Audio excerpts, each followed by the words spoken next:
Hello everyone, welcome back. आज जो है हम लोग सेमेस्टर 3 के लिए माइनर ज्योग्राफी का सीरीज जो है हम लोग स्टार्ट कर चुके हैं और आज हम लोग यूनिट 2 की बात करेंगे। यूनिट 2 में हमारा टॉपिक है वेव डाटा सोर्सेस। शुरुआत करने से पहले ये समझना ज़रूरी है कि जो ज्योग्राफी है वो अब सिर्फ नक्शा और राजधानियों को रटने का विषय नहीं है। पिछले कुछ दशकों में जो ये ज्योग्राफी है पूरी तरीके से बदल चुका है। अब हम कागज़ के नक्शों से निकलकर डिजिटल डेटा की दुनिया में आ चुके हैं। हमें हर चीज़ डिजिटली अवेलेबल हो चुकी है। हम कुछ भी चीज़ चाहे वो इंटरनेट पे जाकर सर्च करते हैं और वो हमारे लिए अवेलेबल हो जाती है। तो यही वाला जो डाटा है, यही जो डेटा है, इसे ही हम स्थानिक डेटा या फिर स्पेशल डाटा कहते हैं। आज इंटरनेट पर सैटेलाइट्स, ड्रोन्स और जीपीएस के माध्यम से जो भी इंफॉर्मेशन, जो भी भौगोलिक जानकारी उपलब्ध है, उसे ही हम वेब डेटा सोर्सेस कहते हैं। और ये जो टॉपिक है ये इसीलिए भी इम्पोर्टेंट है क्योंकि आज जीआईएस और रिमोट सेंसिंग के बिना ज्योग्राफी इनकम्प्लीट है।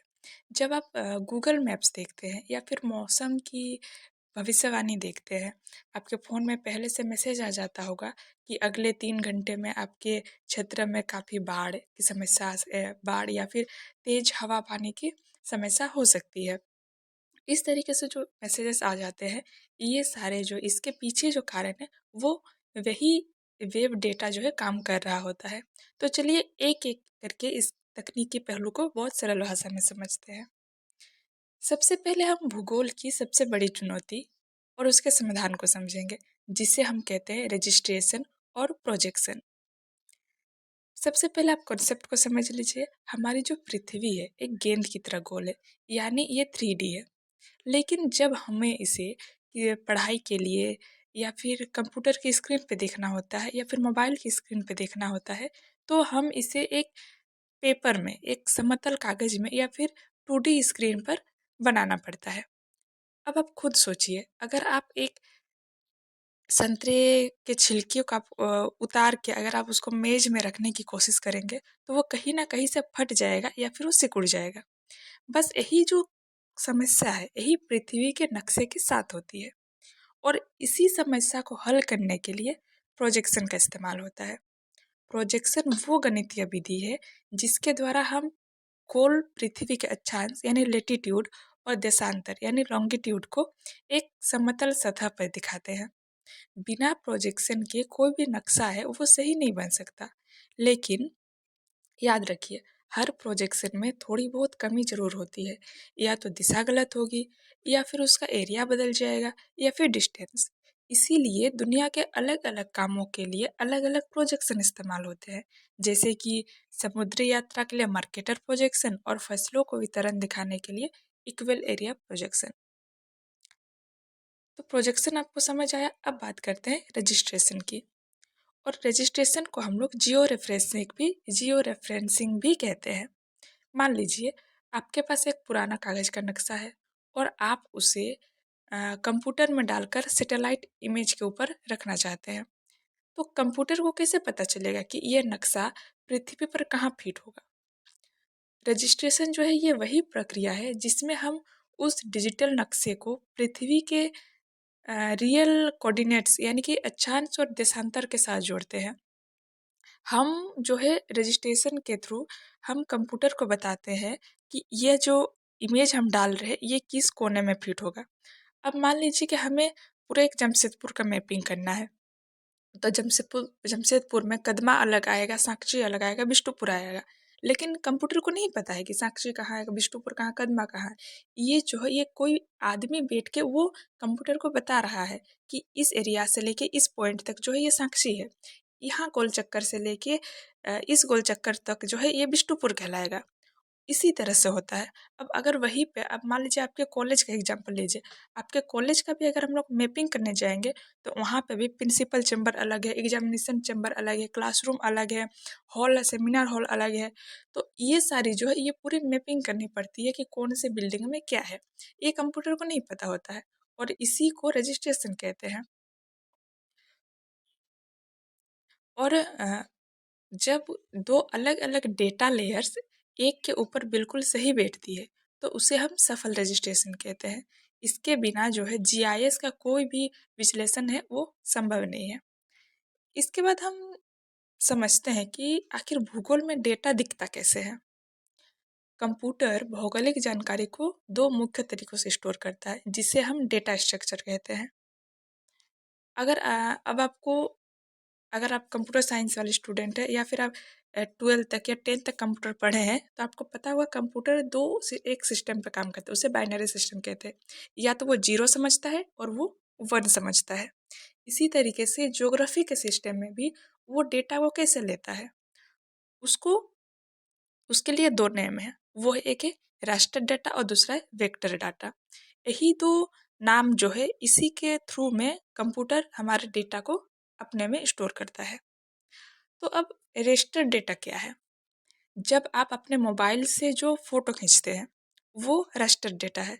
इसमें पूरी ज़मीन के इसमें जो पूरी ज़मीन है, पूरा एरिया है, उसको छोटे छोटे स्क्वायर डब्बों में बांटा जाता है और इसे हम ग्रिड सेल्स या फिर पिक्सल कहते हैं। और हर एक पिक्सल का एक वैल्यू होता है। जैसे सैटेलाइट इमेज में जंगल हरे रंग के पिक्सल में दिखेंगे और पानी नीले रंग में। रेस्टर डाटा जो है उन चीज़ों के लिए सबसे अच्छा है जो कि कंटिन्यू है, निरंतर है, यानी जो हर जगह फैली हुई है, जैसे कि तापमान हो, बारिश हो या फिर समुद्र की गहराई, इसके लिए। और दूसरी तरफ होता है वेक्टर डेटा। ये ड्राइंग के जैसे होता है, इसमें पिक्सल नहीं होता, इसमें कोई फॉर्मूला नहीं होते हैं। और वेक्टर डाटा में हम 3 पॉइंट में उसको दिखाते हैं, 3 रूपों में उसे दिखाते हैं। सबसे पहला होता है बिंदु यानी पॉइंट, जैसे कि कोई कुआँ हो गया, अस्पताल हो गया या फिर एटीएम की लोकेशन हो गया, इसे हम एक पॉइंट से डिनोट करते हैं। दूसरा है रेखा यानी कि लाइन, जैसे कि सड़क, नदी या फिर कोई रेलवे का ट्रैक है, उसे हम एक लाइन के थ्रू दिखाते हैं मैप में। और तीसरा है पॉलीगॉन यानी बहुभुज, जैसे कोई झील है या फिर जंगल का एरिया है या किसी कंट्री का, किसी स्टेट का जो बॉर्डर लाइन है, उसको हम पॉलीगॉन के थ्रू दिखाते हैं। तो आप एक डिफरेंस को आप याद रखिएगा कि रेस्टर डाटा जो होता है वो भारी होता है और वो जूम करने पे फट जाता है, क्योंकि वो पिक्सल इमेजेस होते हैं और उसमें आप जितना जूम करेंगे तो आपको पिक्सल दिखेंगे, वो स्क्वायर कोऑर्डिनेट में दिखेंगे। जबकि वेक्टर डाटा जो है वो हल्का होता है और उसको आप कितना भी जूम करो वो आपको कोई फटेगा नहीं, वो एकदम क्लियर दिखेगा, एकदम साफ और दिखता है। जैसे कि आप गूगल मैप्स पे जब आप कोई रोड देखते हैं तो वो वेक्टर डाटा है, और वहीं पे आप जब सैटेलाइट व्यू ऑन करते हैं तो वो रास्टर डाटा है। अब दूसरा पॉइंट हमारा है वो है डेटा इंटरपोलेशन और मॉडलिंग का। अक्सर जो है हमारे पास 1 इंच ज़मीन का डेटा नहीं होता है। अब इतनी छोटी सी एरिया का डेटा कोई नहीं रखता। लेकिन मान लीजिए हमें पूरे भारत का जो है तापमान दिखाना है, पूरा टेम्परेचर दिखाना है। यहाँ पर मौसम विभाग के स्टेशन तो सिर्फ कुछ शहरों में है, पूरे इंडिया में नहीं है। तो उन जगह का तापमान कैसे पता चलेगा जहाँ पे कोई स्टेशन नहीं है? और यहीं पर इंटरपोलेशन काम आता है। तो इंटरपोलेशन आखिर है क्या? ये वो तकनीक है जिसमें हमें किसी नोन पॉइंट की मदद से हम अननोन पॉइंट का अनुमान लगाते हैं। और ये इस सिद्धांत पे काम करता है कि पास की चीज़ें दूर की चीज़ों की तुलना में एक जैसी होने की संभावना ज़्यादा रखती है। जैसे अगर दिल्ली और आगरा में बारिश हो रही है तो ये बहुत है चांसेस है कि उनके बीच के गांव में भी बारिश हो रही होगी।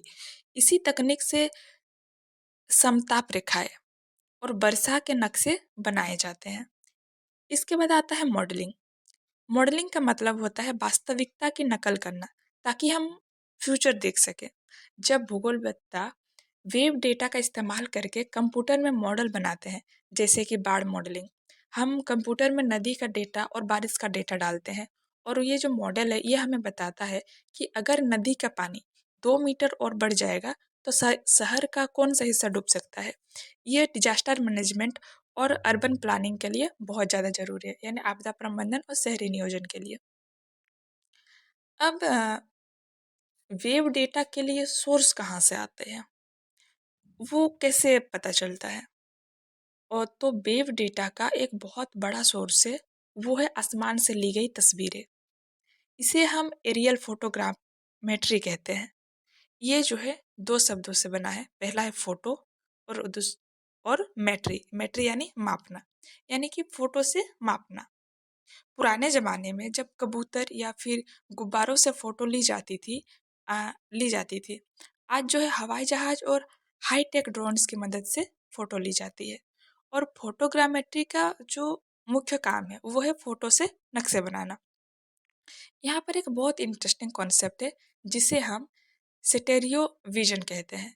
जब एरियल फ़ोटो ली जाती है, तो एक ही जगह की फ़ोटो 2 अलग-अलग एंगल से ली जाती है और उनमें थोड़ा-सा ओवरलैप होता है, यानी कि एक के ऊपर एक।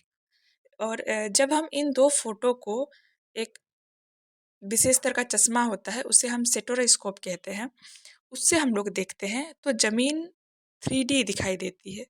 पहाड़ ऊँचे और घाटियाँ जो है वो गहरी दिखती है। इससे हम फ़ोटो देखकर ही पहाड़ की जो ऊँचाई है, वो हम लोग नाप सकते हैं। अब एरियल फ़ोटोग्राफ़ी और सैटेलाइट इमेजरी में फ़र्क होता है। आप इसे एक नहीं समझेंगे। सैटेलाइट जो है वो बहुत ज़्यादा ऊपर होता है, इसलिए वो बड़े इलाके की फ़ोटो लेता है, लेकिन एरियल फ़ोटो कम ऊँचाई से ली जाती है, इसलिए उसमें घर, पेड़ और गाड़ियाँ जो है बहुत साफ दिखती है। इसका उपयोग जो है टोपोग्राफ़िकल मैप बनाने और शहर की प्लानिंग में होता है। अब अगर आपको क्वेश्चन आपके माइंड में आ रहा होगा कि एक भूगोल के स्टूडेंट के रूप में आपको ये डेटा मिलेगा कहाँ? आज उसके लिए आज इंटरनेट पे कई सारे प्लेटफ़ॉर्म्स हैं। सबसे पहले आता है भुवन, जिसे भारत की स्पेस एजेंसी इसरो ने बनाया है। यहाँ आपको भारत का एक हाई रिज़ॉल्यूशन सैटेलाइट डेटा जो है मुफ्त में मिलता है। इसके अलावा आता है गूगल अर्थ, जिसमें आप पूरी दुनिया का 3D व्यू देख सकते हैं। और एक और जो है बहुत अच्छा ओपन सोर्स प्लेटफ़ॉर्म है, वो है ओपन स्ट्रीट मैप, जिसे दुनिया भर के लोगों ने मिलके बनाया है। यहाँ से आप सड़क और इमारतों का जो है वेक्टर डाटा डाउनलोड कर सकते हैं। अंत में जो है ये पूरी जो टॉपिक है, इसका यही मतलब है कि वेब डाटा सोर्स जो है वो भूगोल को बदल दिया है। पहले हम सिर्फ ये देखते थे कि कौन सी चीज़ कहाँ है, लेकिन अब वेब डाटा और मॉडलिंग की मदद से हम ये समझते हैं कि ऐसा क्यों हो रहा है और भविष्य में क्या होगा। चाहे वो क्लाइमेट चेंज हो, स्मार्ट सिटी बनाना हो या फिर बाढ़ से बचाव करना हो, तो ये सब इसी डेटा के मदद से हो रहा है। इसलिए वेब डेटा सोर्सेज जो है ये आधुनिक भूगोल की नींव है। तो एक लास्ट 1 मिनट में जो है हम लोग पूरे टॉपिक को रिवाइज कर लेते हैं फटाफट से। सबसे पहले वेब डाटा सोर्स, उसका मतलब क्या है? यानी कि इंटरनेट आधारित स्थानिक डाटा। इसका सिंपल से इतना ही मतलब है। दूसरा है रजिस्ट्रेशन। रजिस्ट्रेशन क्या है? वो रजिस्ट्रेशन वो प्रक्रिया है जिसमें हम डिजिटल मैप को पृथ्वी के सही कोऑर्डिनेट्स पर सेट करते हैं। अब हम लोग किसी एरिया का फ़ोटो तो ले लिए, लेकिन हम कंप्यूटर को कैसे बताएँगे कि इसको कहाँ पे बैठाना है? तो उसी को सेट करने के प्रक्रिया को रजिस्ट्रेशन कहते हैं। फिर है प्रोजेक्शन। प्रोजेक्शन मतलब यानी हमारी जो पृथ्वी है वो गोल है, तो उसको किसी पेपर पे उसको समतल नक्शे पर दिखाने के लिए एक मैथमेटिकल फ़ॉर्मूला यूज़ होता है, उसे ही प्रोजेक्शन कहते हैं। डेटा कितने तरह का होता है? 2 होता है। एक होता है रास्टर, दूसरा वेक्टर। जो रास्टर होता है वो पिक्सेल या फिर ग्रिड में होता है, जैसे कि आप फ़ोटो में देखेंगे। और जो वेक्टर डेटा होता है वो पॉइंट, लाइन और पॉलीगॉन में होता है, यानी कि मैप में आप जैसे देखते हैं, वो वैसे होता है।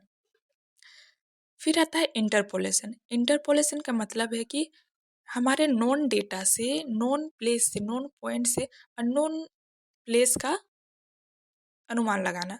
यानी आप अगर अ, आपको पता चल रहा है कि मान लीजिए आपके बिष्टुपुर में कोई मौसम विभाग का कोई स्टेशन है, तो बिष्टुपुर से बैठ के आप पता लगा सकते हैं बिष्टुपुर के एरिया में।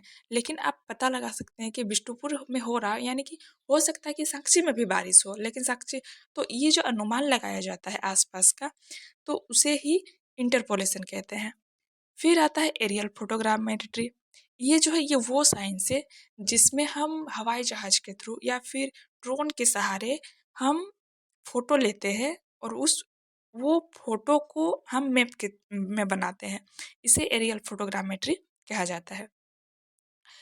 अब अगर आपको ये सारे कॉन्सेप्ट क्लियर हो चुके हैं तो आपको एग्ज़ाम बहुत अच्छा जाएगा। आपको एग्ज़ाम में अच्छी तरीके से आप आंसर जो है लिख सकते हैं। अगर आपको वीडियो अच्छी लगी हो तो चैनल को सब्सक्राइब करना ना भूलें और मिलते हैं हम लोग यूनिट 3 के साथ। अगले एपिसोड में। तब तक के लिए आप पढ़ते रहे, आगे बढ़ते रहे। जय हिंद।